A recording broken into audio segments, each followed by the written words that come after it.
Welcome, low ego action heroes. This is Debbie Levitt from DeltaCX.com. We're a full service CX and UX consultancy. We do projects, training, and hey, consulting. So check us out or get in touch with me if you think there's anything we can do. Welcome to Tuesday's Late Office Hours Ask Me Anything. We were going to have special guest Seth with us, and I hope I'm pronouncing his last name well when I say Mbele. But unfortunately, he is having some internet issues, so we are definitely going to reschedule him. Can't wait to have him on, but as we know from my show, blipping the last few days, good internet is important.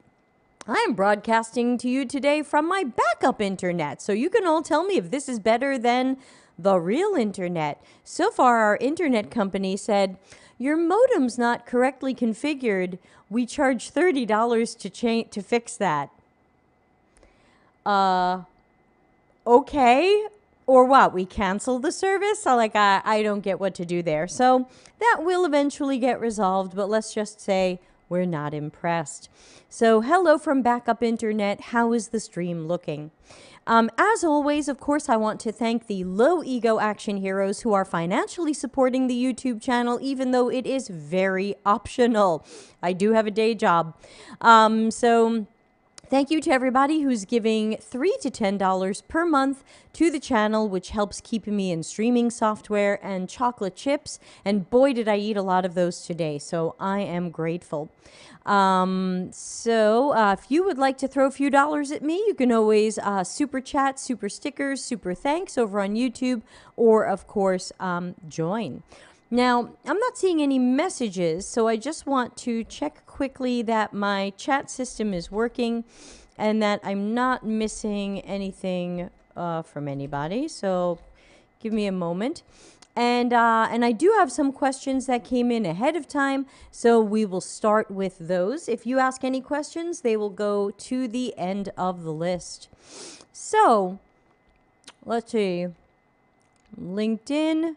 Oh, sad face from Seth. I know. I'm so sorry. I've been looking forward to this, and the internet gods were against us. We've got 6 people watching live on LinkedIn, and I'm not counting on YouTube. I'm not getting a count on right now, but there are humans out there, so thank you for joining. Remember, you can ask your questions here. So let's start with the first question, and Seth can answer from the chat if he'd like to do some typing. Totally optional, but we will definitely have him back here live. Okay, I'm also eating this thing. So sorry that I have a lozenge. But I need it. I keep coughing, as everybody knows. Okay, when joining a new company as a UX researcher, I always feel like it takes a month or two to find my place in the company or even find a job to do. People seem to not know what kind of work to give me. They know they need a researcher, but not exactly for what. How to deal with it so I don't come across as lazy.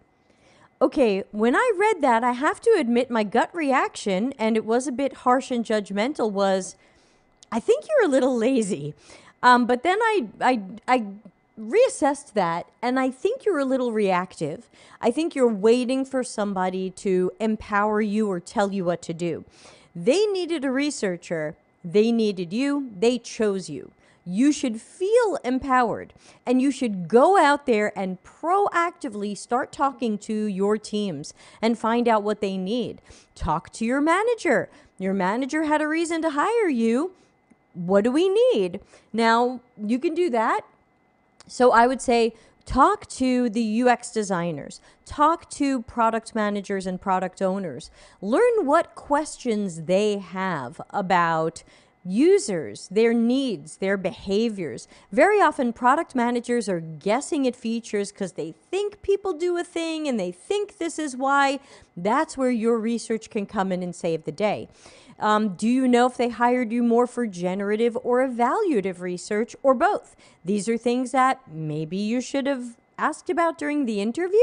It wouldn't make sense. Now, I know there are many places where the work is complex and the company is complex, and it can definitely feel like you need a few months to really understand what's happening in this place. But that doesn't mean I wouldn't be doing the work I got hired to do for those 1, 2, or 3 months. Usually on day one, I am working with my manager or my UX teammates or some of the other teams like product managers or engineering leads to learn, what don't we know? What are we getting wrong here? Do we have projects where we release features and then find out later they weren't good or right or people didn't like them? Hey, let's talk about how we can mitigate that risk with better generative and evaluative research. So again, I would say if you don't want to come across it as lazy, make sure you're not being lazy. Make sure you're not being reactive. Be proactive. Go out there, talk to people. And yes, it's still going to take you a couple of months to figure out who's who and what's going on, but don't wait for your phone to ring. I would definitely go out and make connections and meet people and see what teams or groups or people you are assigned to or paired with or embedded in, and start learning what do we know, what don't we know, what's going right, what's going wrong, and where can the type of research you do give us better information and knowledge, set us up for more design and project success, or maybe just generative research to better understand users and strategize around their needs. So that's what I would say. I hope that helps. I hope that's what you were going for, but I have to admit I'm not totally sure. But I'll be watching for any follow-up questions, and of course follow-up questions can come through the chat, which I'm monitoring, or of course you can always go to deltacx.com/links. That's all the links related to the show. So you can find where to ask your follow-up question.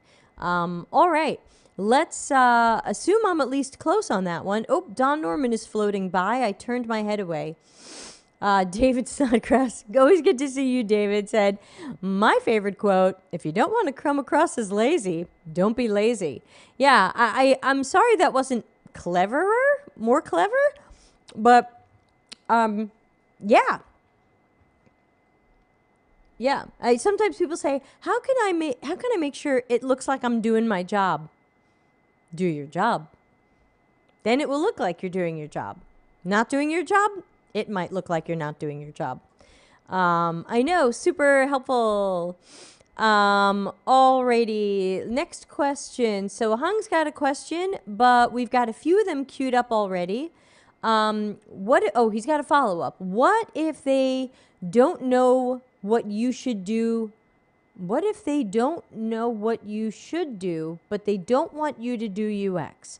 Okay, this doesn't seem like a follow-up. This seems like a separate question, and maybe, Hung, while I answer other people's questions, you can clarify that one a little bit, because I think it's not a follow-up, but I have to admit I'm not totally sure what you're shooting for.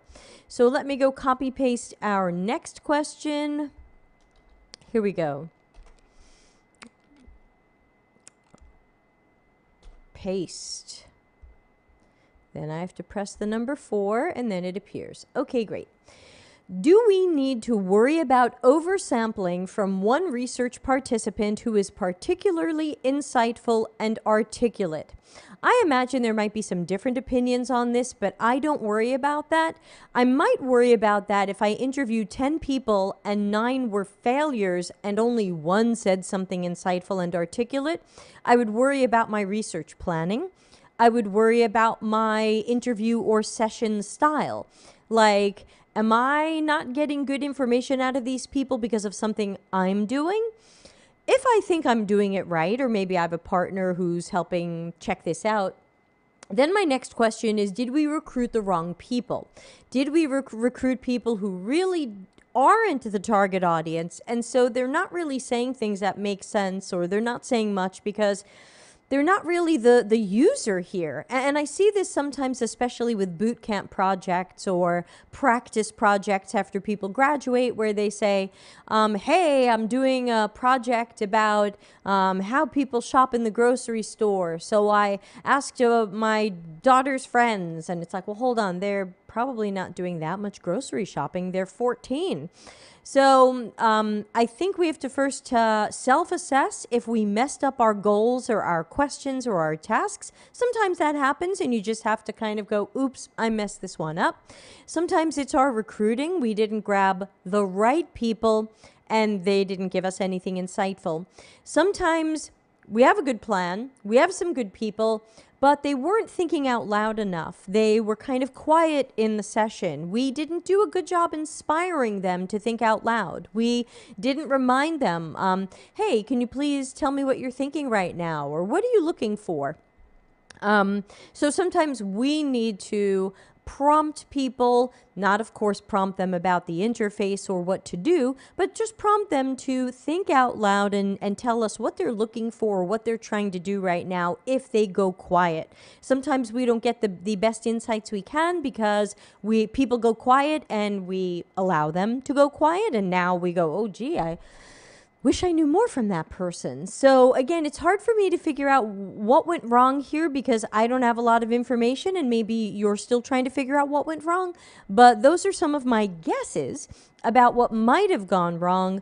But I would say I'm not concerned about having one person who's more insightful or more articulate. But when I think about some of the research studies I've done, and let's say last year's study when we met 27 people, whenever I think back of that study, I think of maybe 10 of those people. They were very memorable, and I really got a lot from them. And then I feel like the rest of them, I got something, but not as much as those 10. So I'm not that worried about it because I got good stuff from everybody, and I got a little extra from almost half the people.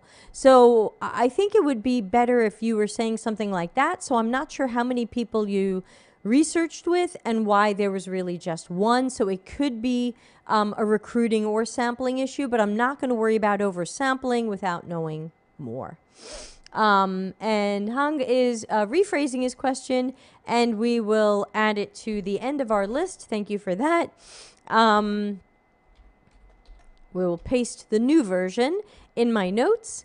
All right. Okay, let's look at the next question, which is also about research recruiting. So we might end up with a little bit of a theme today. Here we go. Let me make the font a little smaller. All right. This question says, hi, Debbie. I know it's crucial to recruit the right users for any research plan, especially when working with a relatively young company with discovery research. Do you ever have difficulty hitting your target number of users for the time you've allotted? Perhaps more so when you are new to research. I'm assuming there's no scenario where you'd advocate for settling with non-relevant participants for a study. So what do you advise researchers to do if they're strapped for resources and don't have extra time or money? All right, super question. So first of all, you're right. I would not settle for non-relevant participants. So let's say we're trying to find, and I'm just going to make something up, school teachers who play games on Android phones. Let's imagine that's who we need. I'm totally making it up. You know, it could be any target group of people. If we need school teachers who play games on Android phones, I don't want anybody who's not a school teacher playing games on Android phones. I don't want non-school teachers. I don't want iPhone users, and I don't want non-gamers. So first of all, you're right. I don't want to possibly compromise a study by having participants be not from the correct audience segments. Okay, have I ever had difficulty hitting the target number of users I've allotted? Not really. There was one project a year and a half ago where I was a hired gun freelancer for somebody else's UX agency, and they were trying to do a diary study, and it was incredibly specific. It was, and I wonder if the client is watching right now, since he's shown up to a couple of shows. It was, we needed people who had Android phones and had bought them from a specific list of companies because that meant that a certain app was pre-installed on the phone. Whoa, that was really narrow. And they thought it was going to take them about 2 weeks to recruit, and it really took months, and we still couldn't find people who had these phones. It was extremely specific. So first of all, remember that as you are planning your research, the more specific you are looking for, the longer time you have to give yourself for the recruiting. If it's a general population, like, hey, can we find school teachers who use Android phones and like to game? You know, there's probably thousands of people like that in almost every country. So you might be okay to find that. That's kind of a general human person. But somebody who happened to buy a phone from a certain place because it was a certain brand and model and it had this app pre-installed on it, and we had to have a screener survey that tried to figure out if they had this app or not, and a lot of people lied, and we even had one person do a fake mock-up in Photoshop pretending they had the app, but their photoshopping was so bad that I could see it was photoshopped. Oh my gosh. So first of all, you need to give yourself more time to recruit. When I've got ugly recruiting, I will give us 3 weeks for recruiting, 4, 3 weeks, and try to have like the recruiting happen while the interviews start happening, so that we're not just waiting for all the recruiting and then doing all the interviews. So number 1, keep recruiting. Number 2, make sure you're paying something. Sometimes we have a hard time finding people. Excuse me.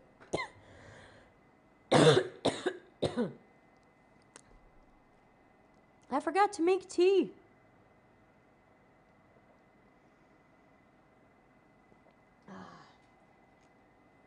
All right. A DT from this morning would kill me. They said, make a cup of tea. I forgot. Excuse me. I've had this weird cough. I should talk to Dr. Giles. Research, recruiting, time, money. Yeah, there I was. So make sure you're not going, well, this is a startup and we don't have a lot of budget, so we're not going to pay people. We hope they do this out of the goodness of their heart. They might not. Did anyone else hear that? Sounded like one of my windows slammed. Give me 1 second. I just want to make sure my house isn't falling apart. Excuse me. What was that sound, puppy? Oh, is that this window? All right, let's block up that window. Okay, no, puppy, go lay down. Puppy, go lay down. Coocha, coocha. Yeah, sorry, one of my windows slammed, so I just closed it so that we don't keep hearing slamming windows. I don't want you to think I live in a haunted house. So make sure you're paying an appropriate incentive. Even if it's a startup, they need to budget for appropriate incentives. Being a startup is not a good reason to not pay, people to be part of the study. Also, are we sure we understand our target segment enough to know where to find them? If you can't get help from traditional services or agencies, do we know where these people tend to hang out? Are there online communities? Are there neighborhood stores that they go to where maybe we, if it's COVID safe, intercept them and say, hi, we're wondering if you fit into this universe. So I think that ultimately, if we say we don't have time and money, that's unfortunate, because then we're really saying we don't have time and money to do this right, or we don't have time and money to do this well. And I remember when we had that wacky project 1.5 years ago, we went back to the client and we were just honest. Hey, we thought that we were going to be able to find a lot of people who had this app on their phone. You told us 1 million or 2 million or whatever number of people had this app. We can't find these people. They appear to not rendezvous with our screener survey and our efforts. So sometimes what you have to do is, is there an audience who's really close to this that you can find? You know, so like school teachers who use Android phones and are gamers. Can you find teaching assistants? You know, like, is there somebody who's super close and is a good replacement? And sometimes the answer is yes, and sometimes the answer is no. So ultimately, I don't have great advice on this. This really requires better planning, better budgeting, and a better knowledge of where these target people can be found. And maybe you just need to offer a better incentive to include them. Maybe there's something about your screener survey that's turning them off. Maybe there's something about the screener survey where they're afraid to talk to you because of something it says or something it doesn't say. Maybe they don't trust what this is. So I think there's a lot of different things that could be going on here. It's hard for me to guess, but those would be some of my guesses. I'm guessing anyway, even though it's hard for me to guess. Let me quickly check to make sure I'm not missing any. Yep, not missing any anonymous questions. I'm doing extra checking ever since I have been missing anonymous questions. And again, if anybody in the live chat has any follow-up questions and wants to add something onto what they've heard or give your own ideas or advice, you're absolutely welcome to. This is a conversation. But meanwhile, I will move to the next question. Paste. Bigger font. All right. Would you advise any good teaching on usability test and survey? I'm pretty experienced on generative research, but lacking experience on these two methodologies, which are pretty mandatory for UX jobs. Thanks. Okay, so in the micro lessons playlist here on the YouTube channel, don't forget to subscribe to Delta CX here on the YouTube channel. I do have some videos on unmoderated studies, card sorts, tree tests, and usability tests. We do have a video on, one or two videos on screener surveys, but not surveys. We don't have a lot of, I don't think we have videos in general on surveys because in general, surveys are not usually where we get our best information about people. They're great for screener surveys, for recruiting, for qualitative research, but we don't talk a lot about quant on this channel. We probably should at some point, but it's not something I've focused on. Why am I not feeling my own fan? Where is it aiming? I can't even tell. Why is it aiming that low? All right, let's try our remote control. Who was here this morning for the fan remote control? How do I change this? Let's see, does that do something? Well, now it's turning left to right. No, that's definitely not an improvement. It was 35 degrees here today, everybody. 35 Celsius. So, it's a little hot here. Okay, so I don't know how to make this aim at me more. All right. I will just be sweating. You'll all have to ignore me sweating. You can say I'm glowing. Glowing. Oh. Why am I not seeing whatever somebody just said? Hold on. My chat died, and now I don't see it. I saw the emojis go off, but I didn't see the message. So let me try to track down what someone just said by opening up my own YouTube live. Okay, what did I miss?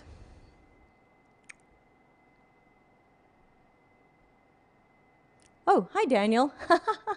Yeah, sorry I missed that. Okay, good to see you. Let me know if you have any questions. Okay, so back to our question.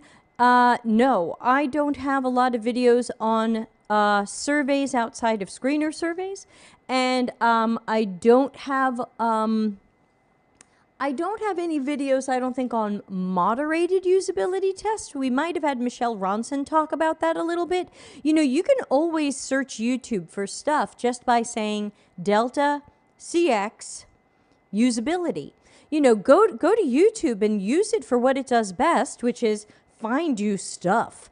So I would say go to YouTube whenever you have something on your mind. Just go to YouTube, write delta CX and 1 or 2 keywords, see what pops up. But off the top of my head, I don't think we've talked about moderated usability tests as much.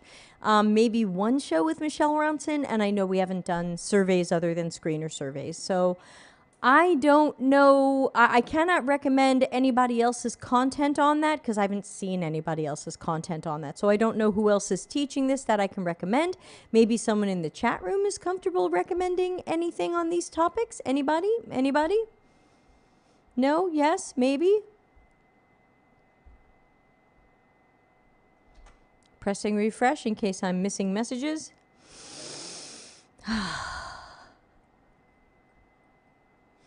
All right, so let's go to the next question. And I'm sorry that wasn't more helpful, but sometimes I just don't know where to find some of these things. I have not run into them. Okay, okay, here is a long question that we got. Let's put this one up. Smaller font. All right, this was an interesting one that came in earlier, and it says, "Hello, Debbie. What would be your advice for communicating with PM, designers, and engineers as a researcher? I was submitted an assignment in the context of a job search as a UX researcher, and when I presented the research in response of this assignment, I was told that I did not provide enough information around teamwork. How would I work with peers, PM, designers, and technicians? The assignment was around the revamp of a website, which is a documentation for a tech or software company. Thanks." Okay, so we have a couple of shows on dealing with assignments and design challenges. So again, I do recommend going to YouTube and typing Delta CX challenge. I think you'll get 1 or 2 videos about that. But the number one thing that I recommend, because I can't fix what happened to you here, and you already know that, but how can we prevent this from happening again in the future? Number one, make sure in the future you do talk about that. If someone gives you some sort of research planning challenge, you would need to talk about how you involve other people. I think it's really lesson learned. I'm not sure I'm going to say anything groundbreaking here. I think you have learned, and maybe other people watching, so thanks for the question, you're helping other people understand that it's probably important when you are given these challenges to talk about how you would work with these other teammates. Now,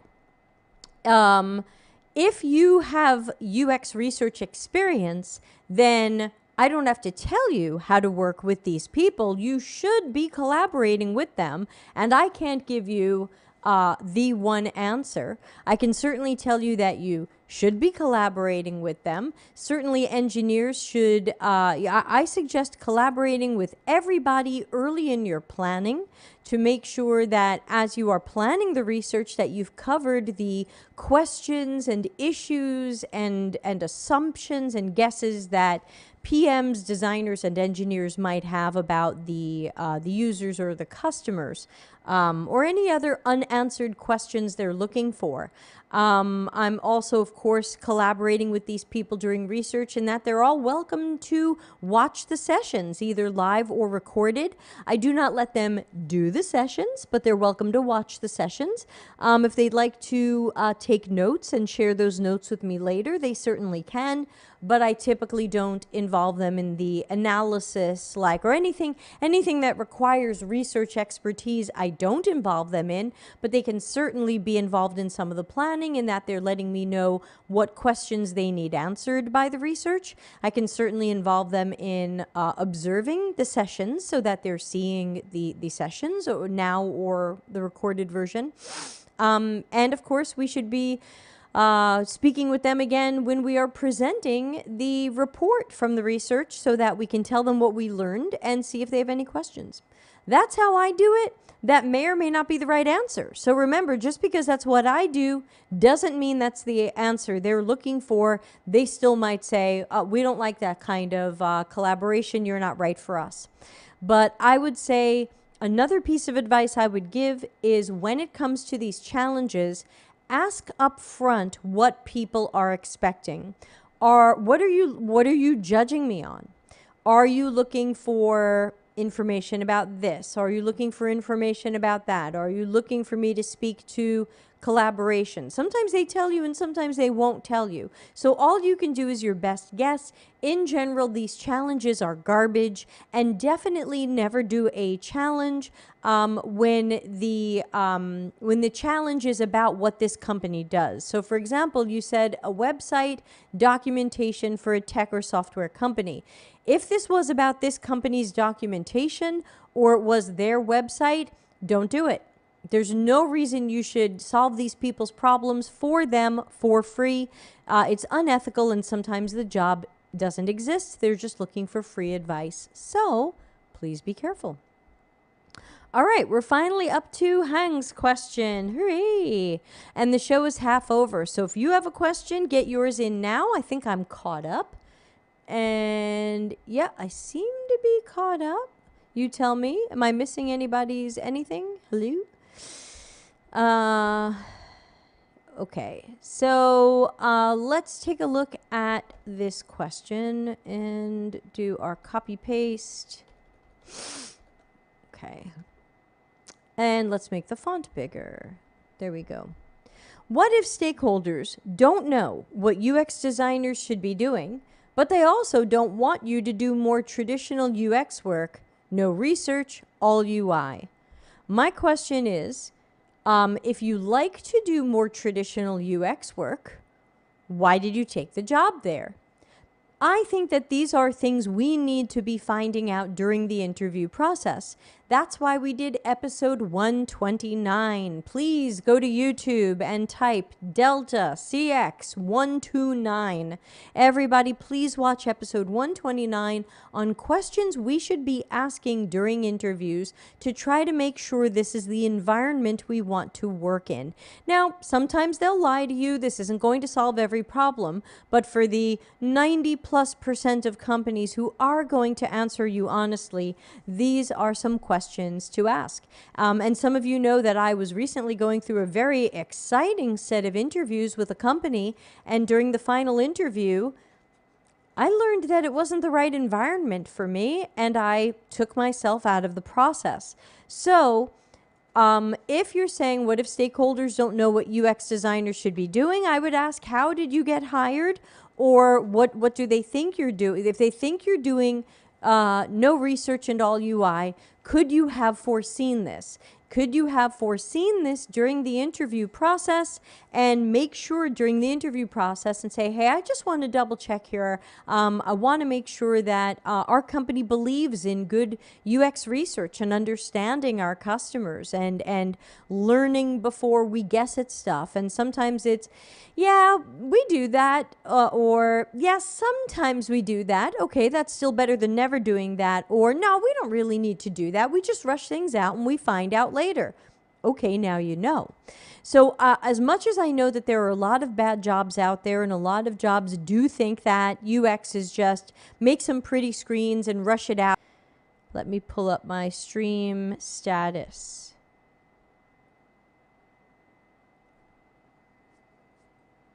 Okay, it's looking better. Sorry about that stream blipping. We are still working on our internet issues here. Yeah, so in the interviews I was in, they were like, oh yeah, the UX managers and the director of UX above the manager are all in Figma designing. And that's a bit of a red flag for me, because I'm always hoping to go into an environment where managers are managing and directors are highly strategic and not in the work. But not only is this director in the work, he's doing the work. And I understand that when we're understaffed, everybody's got to pitch in. But that doesn't mean that that's the environment I want to be in. Maybe that's an environment you would want to enjoy. Someone's going to take that job, and that's fine. But let's make sure we know what that job is going to be like, and it's a job that we want. So these are good questions to find out. So what if stakeholders don't know what UX does and they don't even want traditional UX work? Why did they hire you? I have quit jobs and told HR on my way out, please don't replace me. You don't want UX here. You just don't. Please don't replace me, because if you pick somebody else, they're going to be as unhappy as I am, and they're going to leave too. And you're going to have a revolving door of unhappy UX people. You're going to think we're jerks. But I can tell that you don't want UX here. So do yourself a favor. You know, or another job I left, I said, you don't want me. I'm a problem finder and a problem solver. You appear to want an order taker. You want someone who's just going to make wireframes based on what other people are guessing at and coming up with. You don't want me. I want to solve your problem. You want someone who'll just make a wireframe based on ideas people are yelling out in meetings. You don't want me. I'm going. Here's my badge. Here's my computer.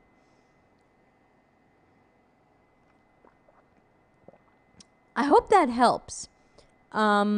I know it's a bit of a strange take. And yes, obviously I have an entire course right now on how to create change in your world, transforming toward customer centricity. But if you are a lower level worker, especially intern, apprentice, junior, sometimes even mid-level, sometimes you can't make that change. You have to talk to your manager. I think this is a case with the question on the screen. You have to talk to your manager. Hey, you hired me. My title says UX. What are we doing here? We should be creating great user experiences. All right, let's jump on our new question. We've got Paul from LinkedIn. It's already up on the screen. I'm going to copy and paste it into our list of questions. Here we go. Paul says, what if you're the sole UX researcher? I assume you mean UX and not US, because US sounds like America. What if you're the sole UX researcher and each stakeholder has a different idea of what they want out of the results? I'm struggling to find a problem or hypothesis statement, and I'm being asked to form a test to validate approaches rather than discover new ones. Okay, so this is also very common at a lot of companies. They don't think that they need any generative research. They just want to guess at solutions, and they want the UX researcher to test those solutions. And it's a lot of testing and experimentation. It might be A/B testing. It might be usability testing. And so I think that in this case, these are conversations that you need to have, especially with your manager, if you feel like you are not in a place where you can push for that change or have those conversations. Sometimes for seniority reasons, cultural reasons, personality reasons, people are not comfortable going back to a stakeholder and saying, hey, this doesn't make sense. It doesn't make sense for us to do cycles of guesses. Cycles of guesses are costly, they're risky, they waste time. Remember that terrible project where we guessed that thing and it wasn't right and we got all those customer support tickets and angry tweets and bad ratings and then we had to fix it? We need to be smarter about this. We need to be smarter about this by having better knowledge of our users and customers up front. Oh, well, we know our users are sure, but what about that time when we didn't? Remember, it's much more likely that we don't fully understand our users and customers than we do. What are the odds? Who's a gambler here? What are the odds that we really understand those customers and their tasks, unmet needs, the opportunities we have to make them more loyal, more satisfied? What are the odds that we really know that perfectly? Then we don't. And if we don't, then we have to take a look at the questions that we have. And those questions are not best answered by cycles of guesses. Those questions are best answered through research. So, Paul, this is a common problem. It's happening in almost every company. They say they want researchers, but they really want someone who can just usability test or A/B test or run a survey on everybody's guesses. And I'm surprised that this hasn't backfired at companies more, but I think that's because there is no accountability. And that might be something you're bringing up with managers too. Hey, we can do endless cycles of guesses that burn customer trust and waste customer support, and we have to fix these later and derail future projects because we have to go back and fix this old one. When are we going to learn from this? Isn't agile about taking a look at what we're doing and what's going wrong and then improving on that? What happened to continuous improvement? So I think that without accountability, hi UIX tips, who are you? So I think without accountability, these things just go on. And I've been calling for, and I will continue to call for, accountability. The accountability has to have adult teeth. Oh, hi, Connor. Yes, good morning. It was 4 a.m. for you. Now it's 7:11 at night for me. You must be somewhere else. New York? East Coast? I don't know. Hello, Elliot. So, Paul, you can certainly try to create change where you are. You can try to wake them up out of this stuff. But if you're looking for a kind of traditional path for this, it's hard because this is change management. And change happens differently at every organization. And when you talk about each stakeholder has a different idea of what they want out of the results, to me, that's a meeting right there. Hi. I have to say this, and it's hard for me to find a softer way to say this, but I'm worried we're really disorganized. I'm worried that we don't have a clear strategy. When I try to take a look at the research or testing that I can do for our team and our project, everybody seems to want something different. Everybody seems to be measuring this differently. And I'm also concerned that we're running with a lot of cycles of guesses. And in general, customers don't like that. You don't like that when companies do that to you. You can tell when a company does not care who you are and what you need. You can tell when a company hasn't researched with anybody like you and they're just going to keep putting guesses out there. So why are we doing this? And I think we have to get organized and we have to stop and take a look at our strategy. What are we doing? What are we trying to do here? And what are the success criteria? What are the KPIs, OKRs, or metrics? How are we going to improve customer and user experiences? I think we need to get aligned on that because it's making my job really difficult if I'm supposed to research or test something, but everybody is looking for something different out of that. It's very difficult for me to achieve that, and I want to make sure that I'm doing my job well, and I want to make sure that I am creating the best customer outcomes and helping to set all of you up for success. Paul, that's what I would say, something along those lines. Paul says the creative team has essentially black boxed their approaches and then dropped them in my lap to test. Again, if you cannot fix or change this and if you don't have a manager who will support you, I would probably be telling you to brush up that resume and portfolio and start looking. So that's the bad news. The bad news is that many companies are like this. And that's why, again, I don't know if you're coming late to the show, but for the second time this show, I'm going to recommend our episode 25. Not 25. I don't even remember what 25 is. Why did I say that? Our episode 129. So, Paul, please go to YouTube and just type Delta CX 129. Episode 129 is a great episode that talks about what are questions that we can ask during interviews to get a better understanding of the environment. And decide what's a deal breaker for you and what's not. Is it okay to go into a company that is sometimes the way you're describing, but sometimes not? Maybe that's an upgrade. Is it okay to go into a company that's always like the way you're describing? Probably not. You don't sound happy. Is it okay to go into a company that's never like that? So, ciao, Mario, perché sei qui? Mario, this is Office Hours Ask Me Anything. Questa è una ora in cui rispondo alle domande del pubblico. Quindi, se hai una domanda, dimmi.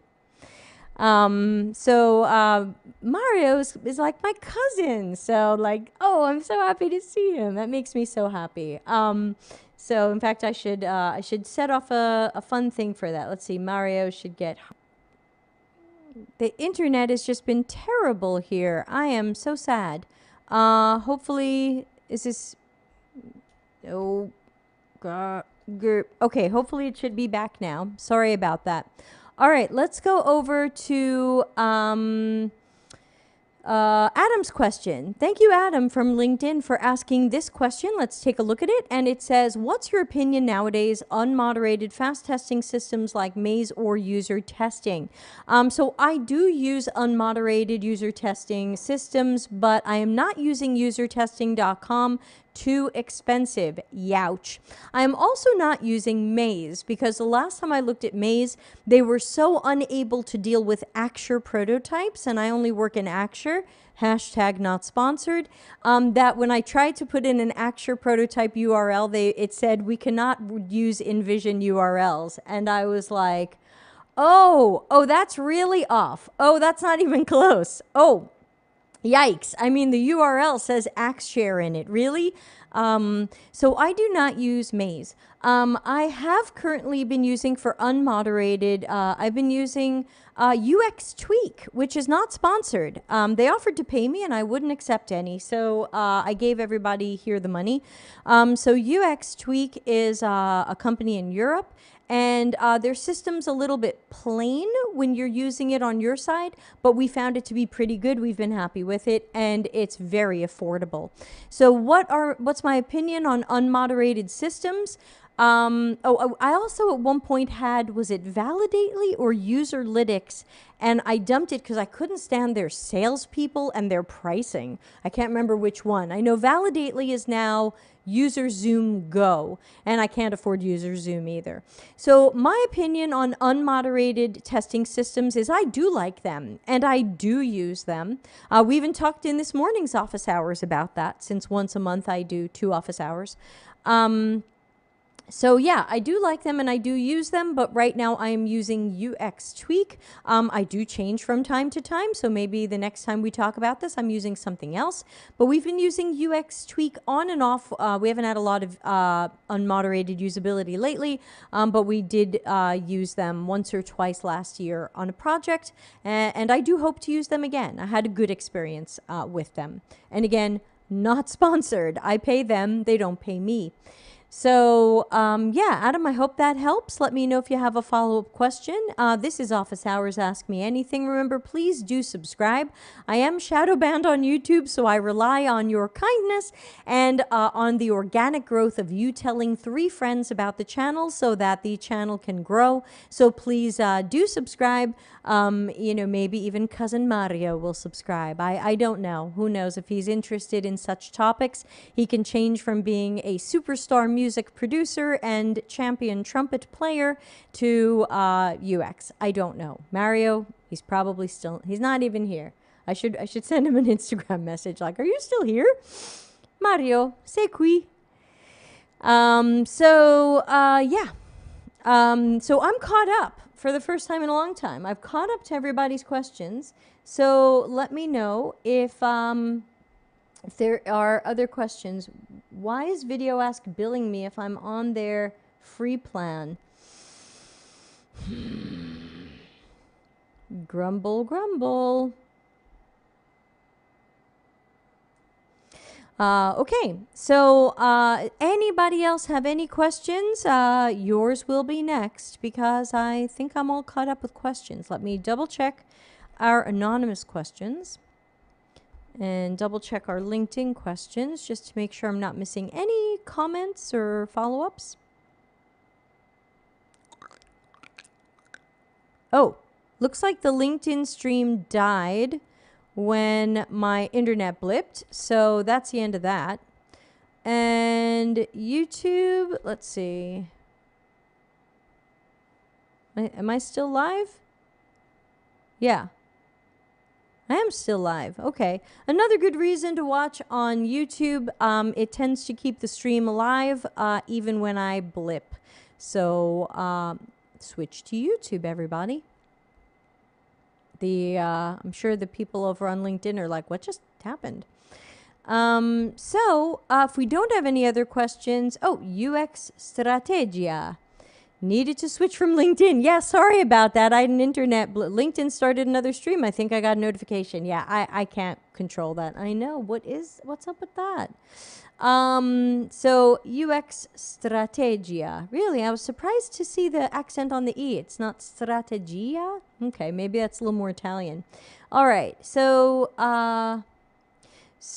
Adam's, I guess it's Adam, says, I'm thinking about switching to unmoderated, but so far I only used moderated systems for interviews and testing as well.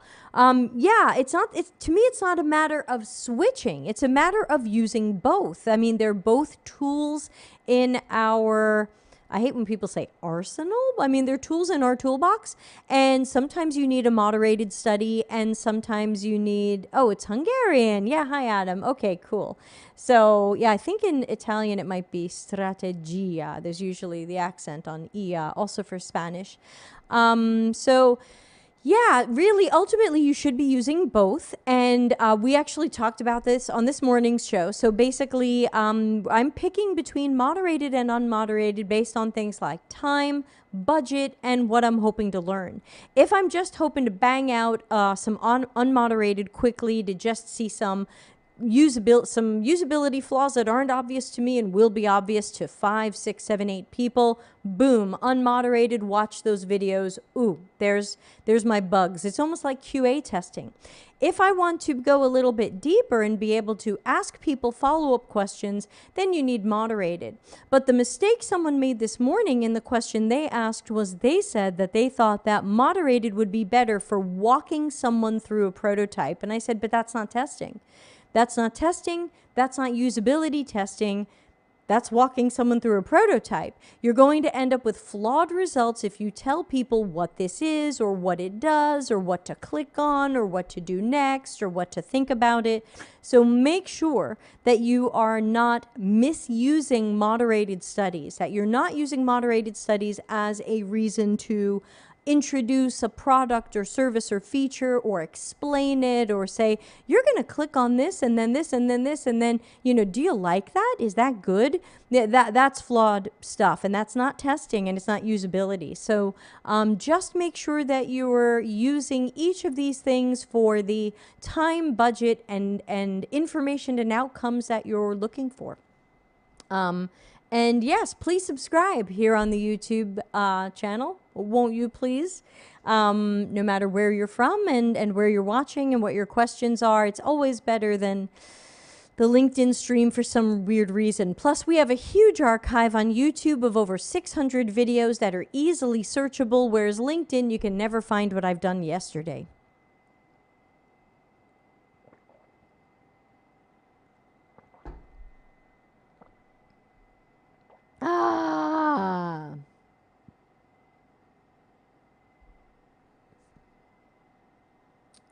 Oops, somebody is commenting, but I can't see it. That's another problem with LinkedIn. If you post a comment under my stream after it's ended, I can't get to it without watching the whole stream and getting to the point where you made the comment.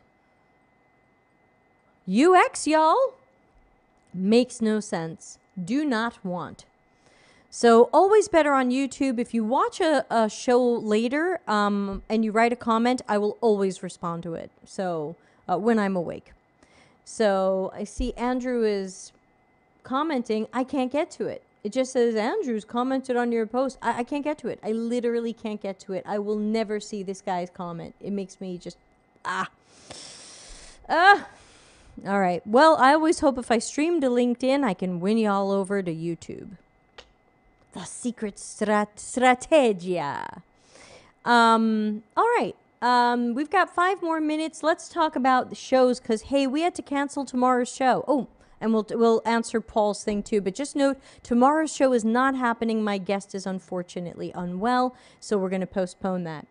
All right. Paul says, I'm in a bit of an odd space. This is my first official product design position, and I'm eager to perfect my craft and make it within this company.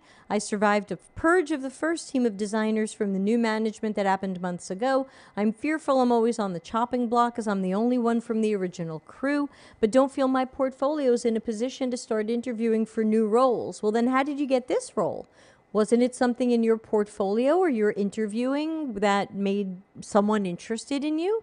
I mean, if you got your first job, you can get your second job. So please don't poop on yourself and act like you're not good enough. Somebody thought you were good enough.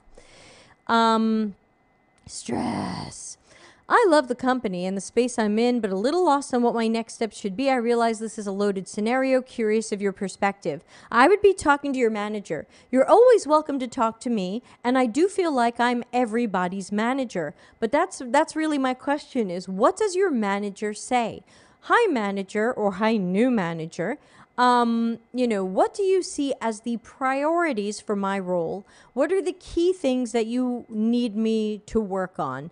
Or you can go to them with your own plan. Hi, new manager. Hey, we've just had a lot of shakeups here. Here's a little plan I made on what I think I should be focused on for the next 1, 2, 3 months. I'd like to go over this with you and see what you think. I think you just have to put on, I know you're still maybe new, but put on that leadership hat. Make a plan for yourself. What should you be working on? What do you think you should be working on? Something in research? Are you good at research? If not, please don't. Something in design? Are you good at design? If not, please don't. Hello. I'm late to the party. Hi all. Hello, Lila. So, yeah, I would say, I know it's tough, but sometimes you have to be your own UX manager at these messed up companies. So put on that strategy hat and say, what do I think I should be? What do I think I should be working on? If this is unclear and this is fuzzy and these priorities keep changing and these people can't agree, you tell me. You know it's going wrong. What would it look like if it went right? What would it look like if it went better? Come up with a plan for yourself. This is what I think I should be focused on in the next, some people say 30, 60, 90, 30 days, 60 days, 90 days. Here's some projects I think look important. I'd like to do this research, this design, and then this usability testing. Here's how I'm going to do that. And here's what we're going to learn because of that. And here's the risk that we're going to save. And here's the time that we're going to save when we know before the engineers code it that it's going in the right direction, etc. I know that's hard if it's your first job, but especially if you don't have a manager who's going to guide you on that and say, hey, Paul, we're so glad you're here. Your work's pretty good. Here's what we really want you to focus on. If you don't have a good manager who can have that conversation with you, sorry if Paul's manager is watching this video, then, I think you have to kind of put on your proactive hat and say, hey, manager, here's what I think I should be working on. What do you think? And then make a plan and then do it.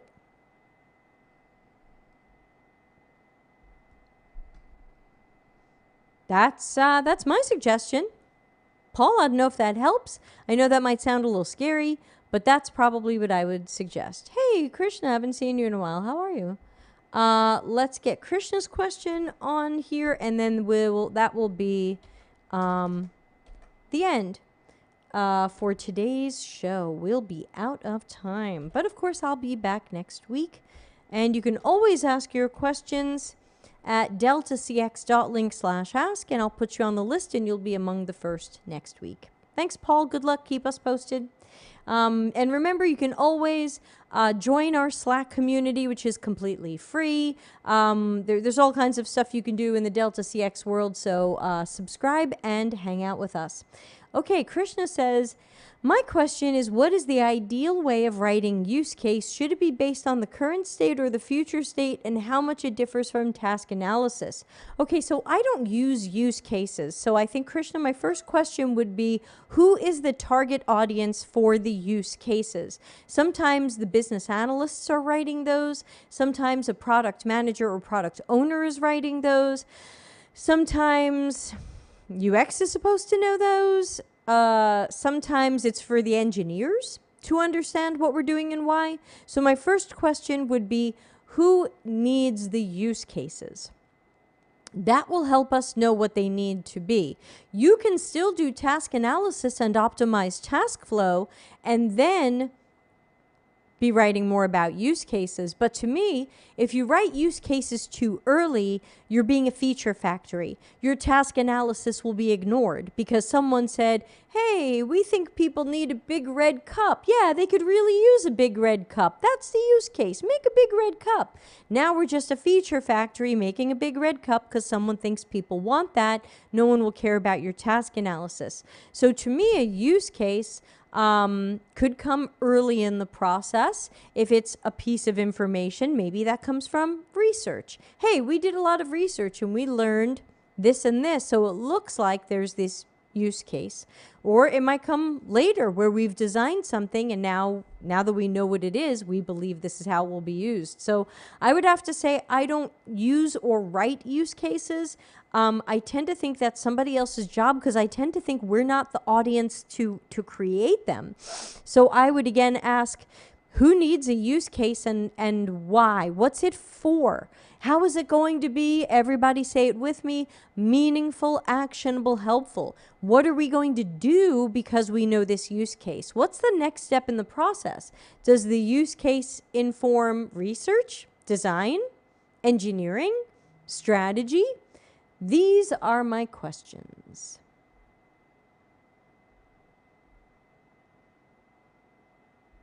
LinkedIn is high.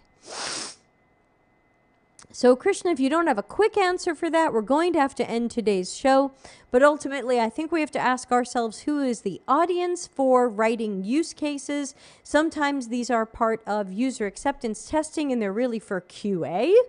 So without knowing what this is and who it's for, I would just have to say use cases are not really what I use because I'm typically trying to work from good research and task analysis rather than someone writing use cases, which is very often the incorrect problem statement. It's like, well, we think people will use this because this. How often have you seen that?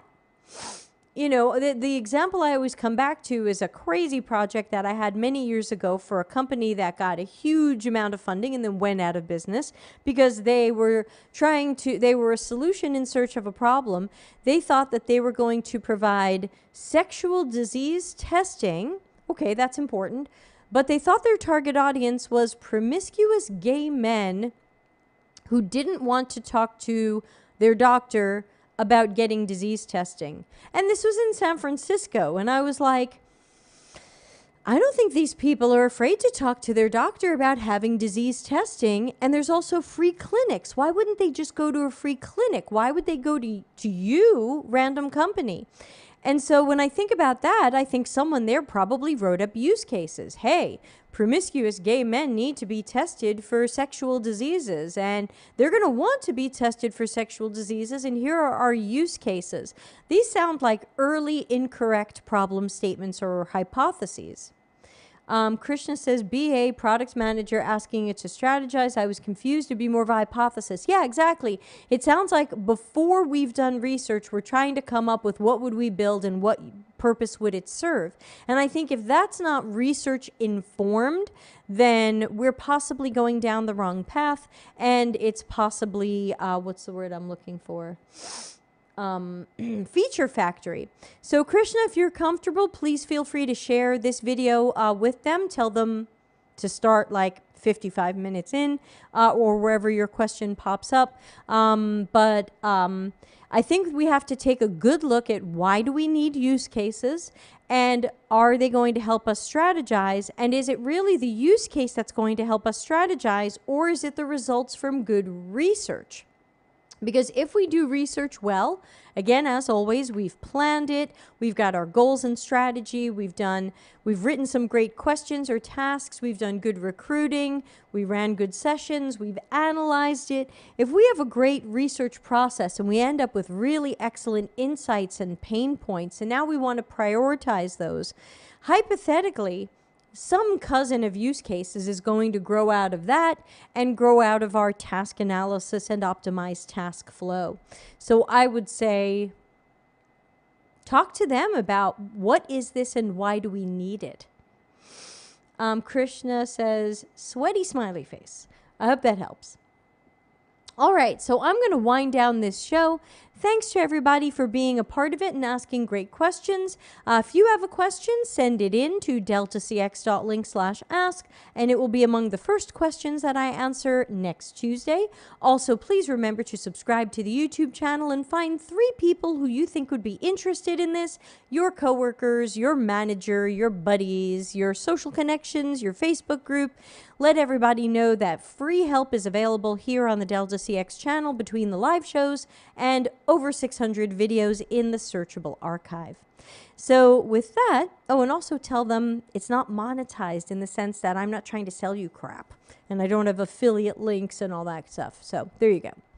All right, so I'm going to play us out of here. No show tomorrow. Sorry for the last minute cancellation, but I'll see everybody on Thursday, where I'm going to read an article I wrote about doing UX research without a hypothesis and doing UX research when we don't even have a product or product idea yet. I get questions on those 2 things a lot, so let's talk about them. That'll be Thursday, 6:30 p.m. Italy time. All right. Have a great day or evening wherever you are. Thanks for coming, and I'll see you tomorrow. Not tomorrow, Thursday. Bye. Customer centricity as business intelligence. Visit deltacx.com to learn why we are